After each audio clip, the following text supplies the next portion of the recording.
So, hello there, ladies and gentlemen. This is Alex Very reporting for Mad Catz. We're down here in our SciTech development facility over in Bristol. We're speaking to Richard Neville today about the Pro Flight range. That's pretty amazing stuff, isn't it? Yeah, it is, absolutely. You guys must be very proud. It's our own little baby. We've brought it to life. Okay, so Rich, I wanted to talk to you a little bit about new technologies that are coming onto the market, things that we're developing. Something that I get emails about all the time, even from respected gaming journalists, is about the subject of vibration in games, vibration feedback, force feedback. Can you start by just telling the viewers very quickly what's the main differences between vibration feedback and force feedback? Well, vibration feedback is just a rumble you get through the controller, just like you do on your Xbox or PlayStation pad, just reacting to forces in the game, like machine gun fire. But it's nothing more than just a rumble motor, just like you get in your mobile phone, really. Force feedback is where it actually affects the movement of whatever you're controlling, be it a stick or a wheel, so you're feeling the actual movements of whatever it is you're controlling, be it a car or a plane.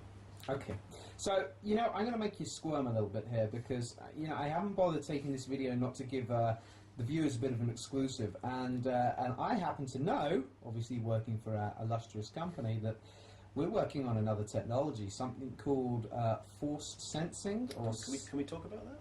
Well, we are. I'm going to force you. Okay, so in our Pro Flight range, we're not using force feedback at the moment. That's correct, right? Correct, no. Why is that? Well, there's a couple of reasons for it. A lot of the feedback we get on force feedback is that it tends not to be as accurate as just a proper stick, much like our X52 or X52 Pro. People have often reported us that they prefer to have the sensitivity, the accuracy of just a normal, good, well-calibrated stick. And force feedback is something that they find they can interfere with that.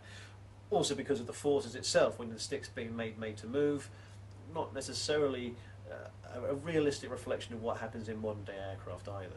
It's very rare that you get an aircraft these days that has a mechanism where it changes the actual control stick of the aircraft depending on what's going on outside. Okay, so the answer is realism, that we haven't included force feedback not because we can't, but because we want to make the most accurate stick possible. We're looking to go as much as we can towards realism, because that seems to be what most of our flight sim consumers are asking from us. Right, and that's what Pro Flight's all about. Exactly. So, in that case, well, what is force sensing? Because that's a made-up technology, right? That doesn't exist. No. Force sensing's been around for decades and decades. It's first used the aircraft that most people would probably know that it was really used for the military was the F-16 Falcon, which has been around for a couple of decades now. Oh, well, hang on, I'm going to stop here because this is on video. We're documenting this. You're telling me the F-16 Falcon, the real-life plane, uses force sensing? Yeah, absolutely. So it's a real technology. It's a real technology, and they've even used it in the F-22 Raptor, that amazing plane that the US Air Force are using at the moment. So I've been a gamer for many, many years, and I've never heard of force sensing. So can you just try to explain to all of the viewers what does it mean? What is force sensing? And what's the difference between force feedback and force sensing? Well, force feedback, you get your stick still moves, you get a feedback of what's going on in the game through the stick, which, as I was saying before, isn't necessarily as realistic as you want it. Force sensing, the stick doesn't move; it stays solid on the disc. Not completely solid. In some cases, there's usually a little bit of movement, so that the pilot at least feels like they are influencing the control of the aircraft. But it's how hard you push on the stick results in the movement of the control surfaces on the aircraft to make you bank and pitch and all the rest of it. So. I'm kind of desperately confused here. So what you're saying is that the stick itself remains rigid at all times? Absolutely. So even when the gamer moves left, the actual stick physically won't move left? Physically doesn't move, but it senses the strain that they're putting on the stick to then output that into the game.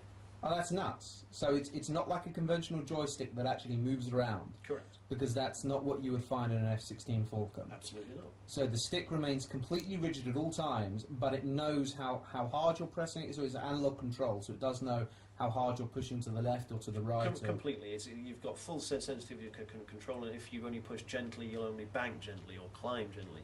If you push it really hard, you'll go wing over full. That's nuts. Has anybody used that in video games before? Not in a mainstream controller release to the market, no.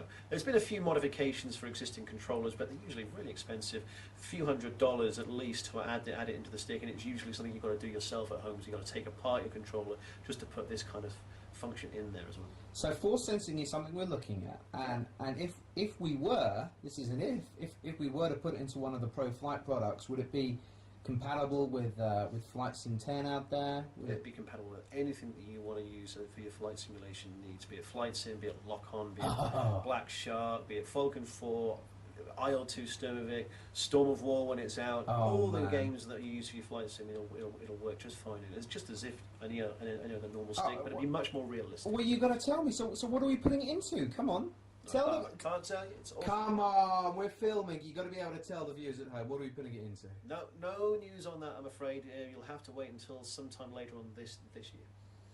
So we might find out later this year. So that's if we're doing something, of course. Well, there you. So, ladies and gentlemen, there you go. We're working on a technology. That's a little bit of an explanation on force sensing.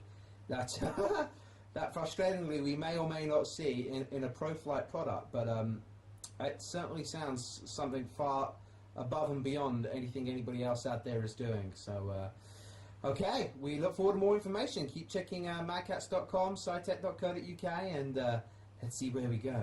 Absolutely. Thanks, Rich. Thank you.